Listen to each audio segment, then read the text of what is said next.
আসসালামু আলাইকুম। আশা করি সবাই অনেক ভালো আছো এবং সুস্থ আছো। আজকে হচ্ছে তোমাদেরকে সবচেয়ে বড় যে আপডেটটা সেটা দিচ্ছি। ঢাকা বিশ্ববিদ্যালয়ের যে ভর্তি পরীক্ষার যে প্রস্তাবিত ডেট সেটা হয়তোবা পিছিয়ে যেতে পারে। আহ, আপনি তোমরা হয়তো বলতে পারো যে কিভাবে বলতেছি। তো এর বেশ কিছু কারণ আছে আর কি।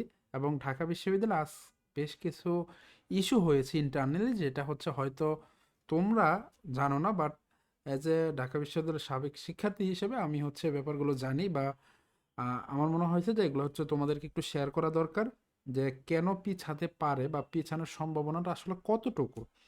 তো তোমরা তো জানো যে ঢাকা বিশ্ববিদ্যালয়ের গতকালের ডিনস মিটিংয়ে একটা প্রাথমিক সিদ্ধান্ত নিয়েছিল যে ডিসেম্বরে কি করবে, ঢাকা বিশ্ববিদ্যালয়ের ভর্তি পরীক্ষা অনুষ্ঠিত হবে।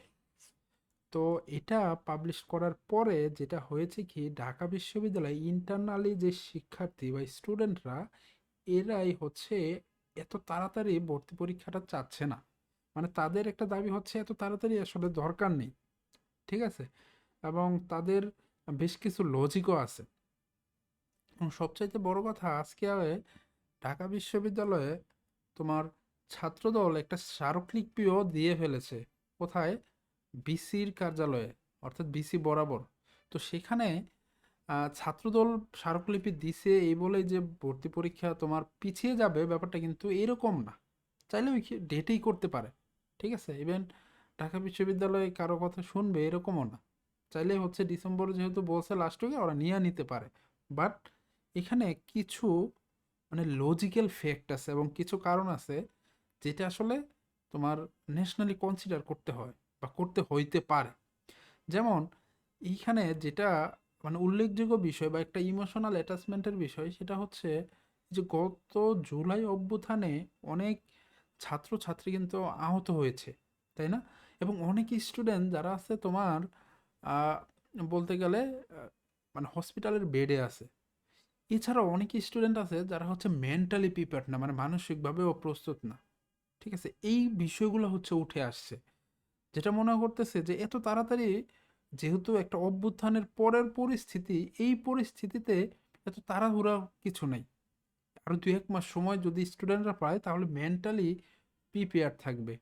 অর্থাৎ এতে করে অন্তত পক্ষে কেউ প্রস্তুতির জন্য বা এই গণ অভ্যুত্থানের কারণে কেউ যাতে বঞ্চিত না হয়, এরকম একটা বিষয় উঠে আসছে। এবং ঢাকা বিশ্ববিদ্যালয়ের যে ইন্টারনাল যে গ্রুপগুলোতেও কিন্তু এটা নিয়ে আলোচনা হচ্ছে।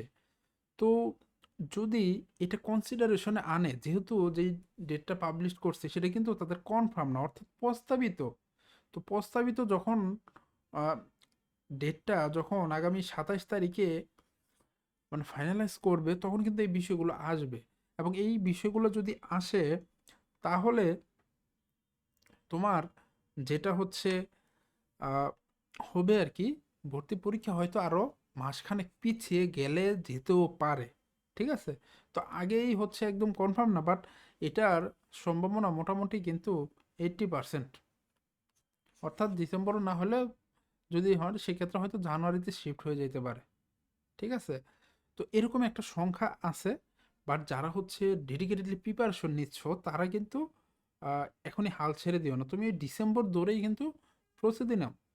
বাট তোমার এই আপডেটগুলো জানা থাকা লাগবে। প্রতিনিয়ত তোমার মাথায় ক্যালকুলেশন থাকা লাগবে যে কী হচ্ছে না হচ্ছে। এবং এগুলো যদি থাকে তাহলে তোমার প্রস্তুতিটা কিন্তু ভালো হবে, ঠিক আছে। আরেকটা ব্যাপার সেটা হচ্ছে ছাত্রদল যেটা দাবি করেছে, তারা ভর্তি পরীক্ষার ফি কমানোর একটা কিন্তু দাবি করছে।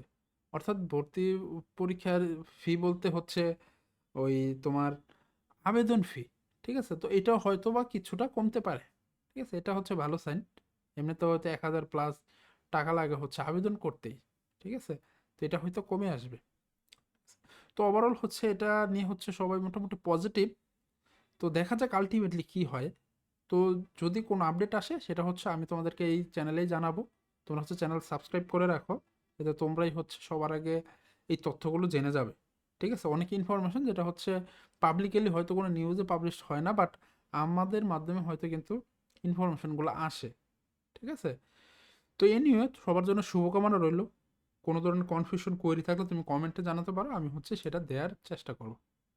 সবাই ভালো থাকো, সুস্থ থাকো, আল্লাহ হাফেজ।